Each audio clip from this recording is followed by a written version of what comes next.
Hey guys, welcome back to the channel and the farm. This is Lisa, and we've had a lot of new subscribers, and what I wanted to do was give you guys more perspective on our 2-acre farm.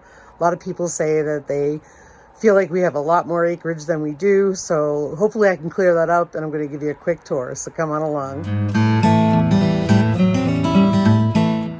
So basically, here's the house, and everything else you see in the videos is on the rest of our acreage.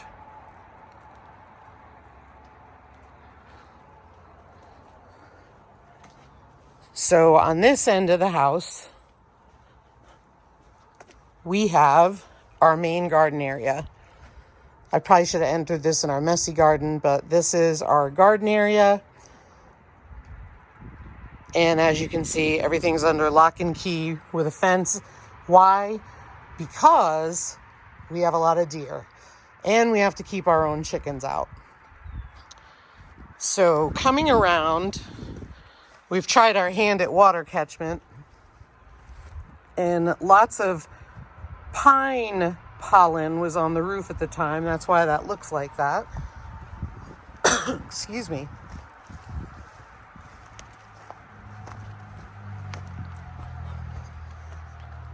Coming around to the back of our house, there's our beehive. And our compost bins. And over here is our messy garden 2022. And I've added 4 kale plants to it.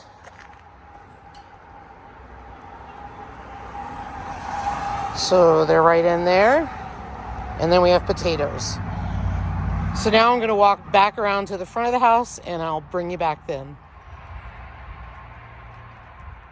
So now I'm coming back the way that I just walked up and walking over. And this is our chicken coop. And so when we moved in, this chicken coop did not have the run. It had a door that goes on the front, which is the door right there, which we use in the winter. We close that up when it gets really cold, so they have an indoor and an outdoor run. And they've got about a 10 by 10 coop for them, so there's plenty of room.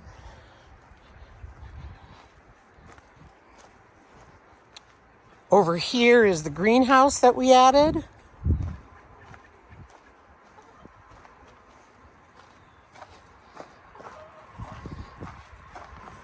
And y'all know Lucy's right there. So there's the greenhouse. Everything's doing great. Of course, I got to close that up because the chickens are out right now.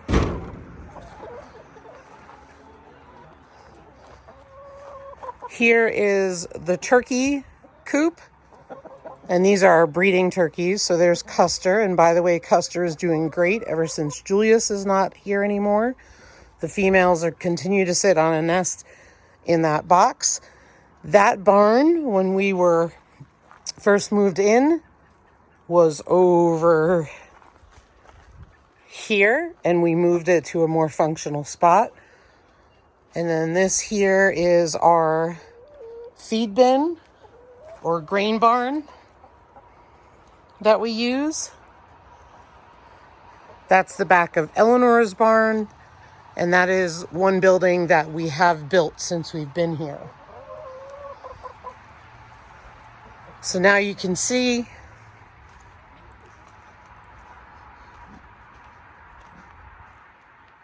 we're still at the front of the house.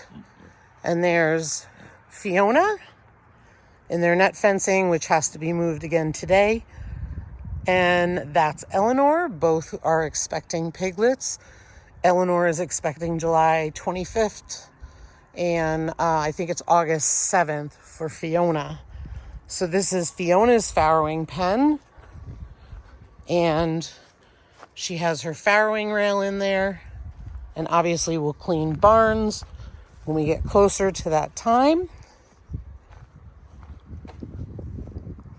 And then here we've set up the net fencing to have lanes so they can have access to the pastures. And this is Sherman and Grant's barn. This was actually back there by the compost bin on the other side of the garden.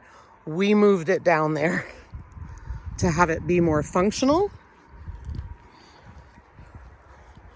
And there's the boys down there, if you can see them. So that's Sherman. Grant's right over there. You'll see them in plenty of videos. And then this is Eleanor's barn. And again, her barn will be cleaned, obviously, before she farrows. But there's her farrowing rail. And yes, they all have pools because we're very dry here. There's one pasture. There's the second pasture, and then there's a third one. Let me show you the third one close up.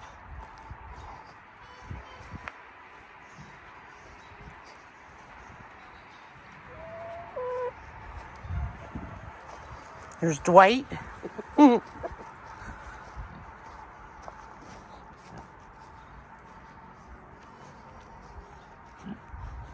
Before we go see the third one, let me spin you around. So that's granite rock outcroppings on our property. And so we own on the other side down to the ground. Going back to the third pasture, I'm still in front of the house.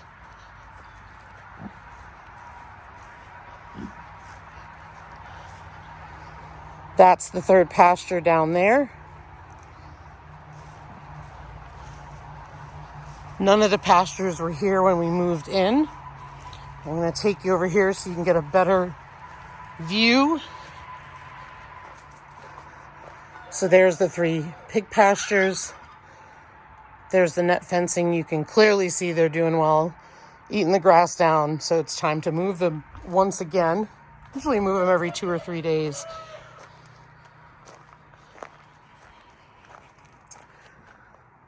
So that is a trail back there. So this right here is the meat bird pen, the pheasant pen, and that's the third pasture.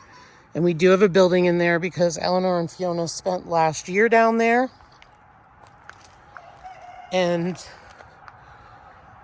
beyond the pasture is a long strip that could be even another pasture.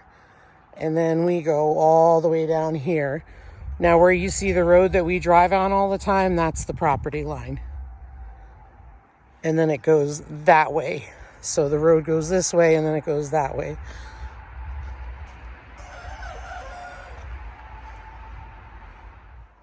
Here's a different view. And there's the pheasant pen and the meat bird pen and the backside of the pastures.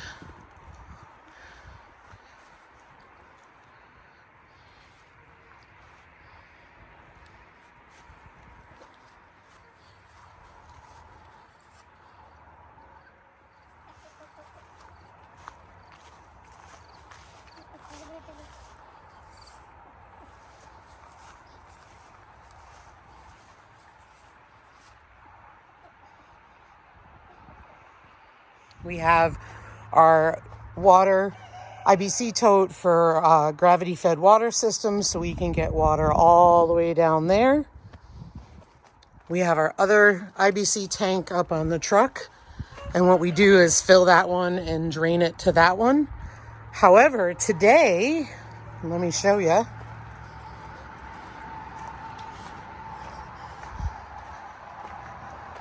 Today we picked up one of our auction wins, which was a 425-gallon water tank for a pickup truck. It's in there crooked right now because there's stuff under it. But we are gonna use that to fill up in the truck, which would be in the Dodge, and then fill up those 2 IBC totes so we have a larger quantity here on hand. And I'll explain why we do that in just a minute. Then here's my hay bale. Since we're using grass, we don't have hay on hand. And so it's a protected area and it gets sun. So I'm using it to grow some beans in and some cucumbers. People have asked us what this is. We got a free load of sawdust, which turned out not to be exactly what we wanted. It's got a lot of chunks in it, as you can see, but we're screening it and taking the chunks out, and we will use the chunks to burn in the garage for wintertime when we're working on projects. And the sawdust will be used as bedding for the animals over the summer just to save some money. Over here, we've got our raspberry bushes.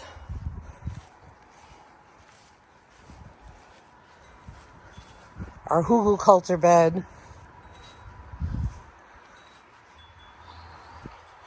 And our elderberry bush. And then backing up, don't mind the fly trap. When you have pigs, you tend to have a lot of flies. Over here, we have loofah, currants, radishes, sugar snap peas, carrots, and strawberries. I just recently put that bed in. And then over here in the front of the house, don't mind the trash bag there, are the tomatoes that I am trying to harden off. More tomatoes trying to harden off.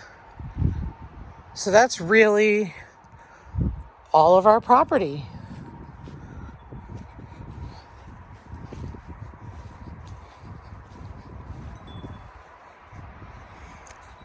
Well, guys, that's it. I hope that walk around helped to clear things up for some of you who've been asking questions about, space and thinking we have more acreage than we do. We only have 2 acres. The good part is we are lucky to have the house on one side, so we have the rest of the acreage to use. The other thing is so a lot of people ask, why are you toting in water from town when you have a well on your property? The quick answer is this: we have not had a problem with our well ever. We don't want to, because that will be pricey. So because we share the well with our neighbor, who is extremely incredible and kind, does not use a lot of water like we do. We use water like crazy in the summer. Gardens, pigs, watering, pools, tons of stuff. So when you see how much you use of water when it's in a tank versus in the house, let me tell you.